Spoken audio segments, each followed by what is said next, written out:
What's up, guys? Welcome back to Battle City Games. I don't know if you've heard, but several decks got some great news off of the most recent ban lists, one of which is, of course, Salamangreat.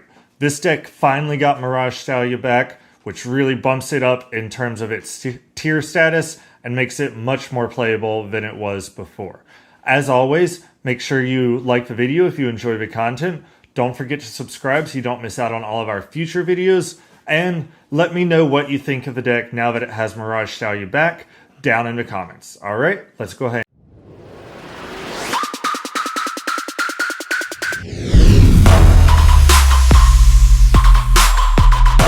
and dive in.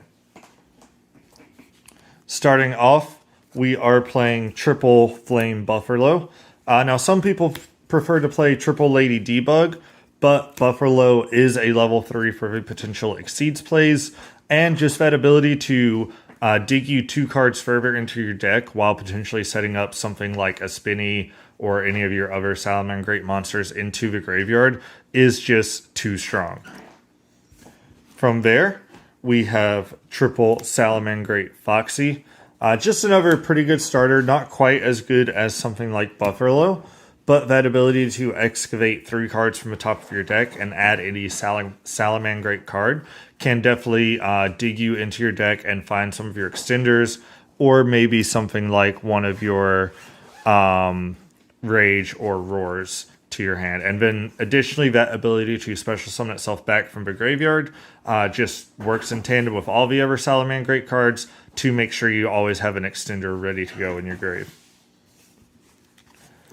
From there, since we have Mirage Stallion back, you know we've got to play the Triple Salamangreat Spinny.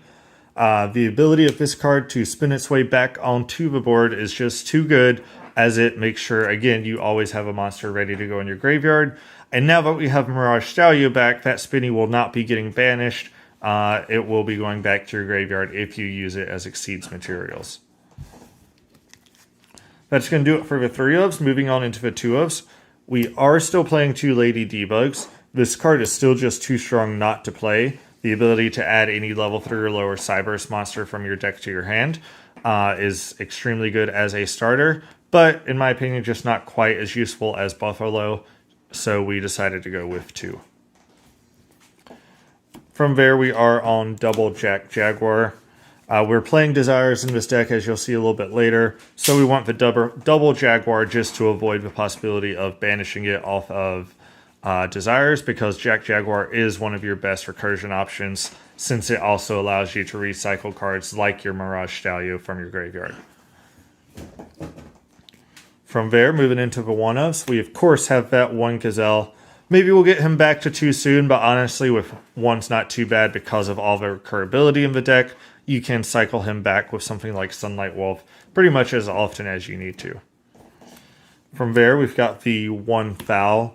I really like Foul. It's a great free summon, since all it requires is for you to have a Salamangreat monster be normal or special summon to your field, and then you can just bring that Foul right out in order to set up some of your rank 4 plays or give you the extra exceeds materials. Moving on from there, we've got the 1 Salamangreat Falco in the all-new ultra rare rarity, thanks to Ghost from the Past. Some people don't really like Falco, but I like it because of the fact that we can bounce it back to, or special summon it by bouncing something back to our hand. In addition to that, if it's sent from to the graveyard, we can target a Salamangreat spell or trap in our graveyard and set it. So it allows us some recurability on our spells and traps. Not the strongest of the Salamangreat monsters, but not too bad as a 1-of in the deck either. From there, we're playing 1 Sea Archiver. This card being a level 3 that can infinitely recur itself as long as you're using it as exceed material is just too strong, as it allows you to get into some of your rank 3 plays a little bit more easily. It is water, so you have to make sure you don't try to use it in the same turn you use Mirage Stallion's special summon ability. But as a 1-of, this is a great option for the deck. Another extender that I like to play is the Crusadia Reclusia. This is a fire monster, so it works in tandem with cards like Mirage Stallion. But the ability of this card to just special summon itself to a zone your link monster points to and then having the option to tribute itself and then destroy a monster when you do special summon it out gives you some good plays to maybe force some disruption out from your opponent that they're trying to hold on to. Really good as a one-of option for the deck. Moving into our hand traps, we're Salamangreat, so we are absolutely going to be playing Ash Blossom. Since we can add this card back to our hand with something like Sunlight Wolf, it's just the best hand trap all around that you can play in the deck, regardless of how good it even is outside of that. Then for our other hand trap of choice, we are playing the triple Ghost Bell and Haunted Mansion. Guys, we're going into a very graveyard-reliant format with decks like Striker, Drytron, Salamangreat. Just so many decks out there right now that really rely on reusing cards from their graveyard multiple times. Ghost Bell and Haunted Mansion is setting up to be one of the best hand traps you can run this format, and I think should be included in any deck that is playing hand traps. That's going to do it for the monsters. Moving on into the spells. Of course, we've got triple Signet Mining. Circle may be at 1, but Mining can still get all of our Salamangreat monsters that we might need. And the fact that sometimes you can get something like a Spinny or a Jack Jaguar to the graveyard off of this is also just an added bonus. We're Salamangreat, so we are playing the 2 Desires. It's not the end of the world if you happen to banish your Gazelle off of this, but in most cases you'll be trying to make sure you add the Gazelle before you activate Desires. But just digging further into your deck to see those extenders or get to some of your disruption cards is just too strong. For another 2-of, we have double Will of the Salamangreats. The ability of this card to just act as almost unlimited recursion for the deck, being able to special summon back every turn, or special summon multiple monsters depending on the link monster you have on board, is just too good to not play. And the fact that we can get this back with something like Sunlight Wolf just makes it that much better. Again, we just play the 2-of because we don't really want to banish it off of Desires, and it is a card we don't mind seeing even early in the game, because of how easy it is to get our Salamangreat cards into the graveyard. Of course, you already know we're playing the 1 Sanctuary, searchable off Baylinks, recurable if you really need to.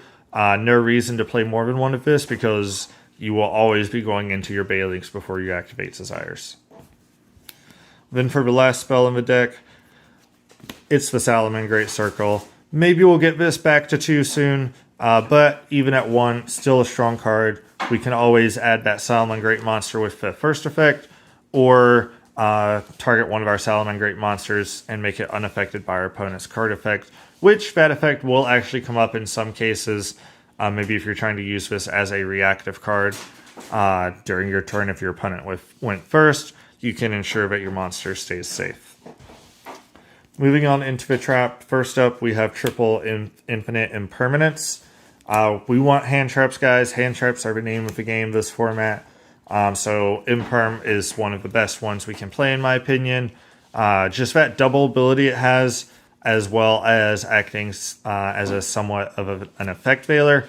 Just too good to not really play. One of my favorite hand traps this format. And then for the Salamangreat traps, we have 2 Roar and 2 Rage. This is pretty standard. I see some people play 3 of this card. I've seen a few builds even play only 1 of each. 3, I feel like it's just too many. These are searchable thanks to cards like Gazelle, so you don't really need the 3 copies, in addition to the fact that they're recurable with a card like Sunlight Wolf. But you don't want to just play 1 of each because it does make you feel bad if you banish them off of Desire. So 2 seems to be the perfect number here. That's going to do it for the main deck, guys. Moving on into the extra deck. Triple Baylinks. You're definitely going to go through most of your copies of this card in most games due to the fact that you want to get it in your graveyard to protect your Salamangreat cards, and it's just one of your easiest starters since it's just a simple link 1. From there, of course, we also have the triple Sunlight Wolf. Because of the second summoning mechanic of Salamangreat, you're going to go through these pretty quickly as you go through your first 2 copies in 1 turn. So you just want to make sure you always have access to Sunlight Wolf, since it is one of your most powerful and crucial cards in the extra deck. Only 2 copies of Heat Leo, Still a powerful Link 3, but not nearly as important as something like Sunlight Wolf, and you'll never really need more than 2 copies. Again, thanks to cards like Jack Jaguar, so many of our cards can be recurred for multiple uses that we're not too worried about running out of access to them. From there, we have some generic Link 2s in Splash Mage and Update Jammer. Splash Mage is just a great extender and allows you to get into one of your multiple access code talker OTKs. And similarly, Update Jammer, just a great card for OTKs, super easy to make in this deck, and can just win you games out of nowhere. For our sole other Link 3 in the deck, we have the 1 transcode talker. Again, super easy to make, and allows you to easily climb into something like your access code talker. Lady Debug is essentially a 1-card access code talker in this deck, guys. So we just want to enable that access code in as many ways as possible. And, of course, the 1 access code talker. Absolutely amazing in this deck because it's so easy to get into him. I know he's quite pricey right now, guys, so if you can't afford him, it's not the end of the world. You can always substitute something like Boral Sword Dragon, or I believe it's a Salamangreat Pyro Phoenix is their Link 4 monster. Has a similar effect where it allows you to wipe your opponent's board. So that's also not a bad option if you can't grab the access code talker right now. Hopefully we'll be seeing a reprint coming up in the Mega Tins in a couple months, so you don't have to hold out too much longer. And then for our Exceeds, of course, he's back. The 1 Mirage Stallion. This is just such a great card for the deck. The extra extension that it offers is just really powerful. And then that ability to return a card to the hand or extra deck when he is used as link material just makes him a great dual purpose threat. And the ability to keep recycling cards like our Spinnies, since Spinny won't be banished when we use him as material for Mirage Stallion. Just all around amazing card. We don't really need the additional copies, as the extra deck is honestly pretty tight as it is. So 1 copy of Mirage Stallion, great for the deck. And then just for a couple of rank 4 options, I've chosen to go with Castel, the Skyblast Musketeer, and Abyss Dweller. Dweller is obviously a great inclusion for the deck. As I mentioned earlier, a lot of graveyard reliance in this format. So Dweller is a great card to go into on your first turn alongside your Sunlight Wolf. And then I just went with Castel as a interesting option, maybe if we're going second and we want to use him to remove a threat or force out some disruption.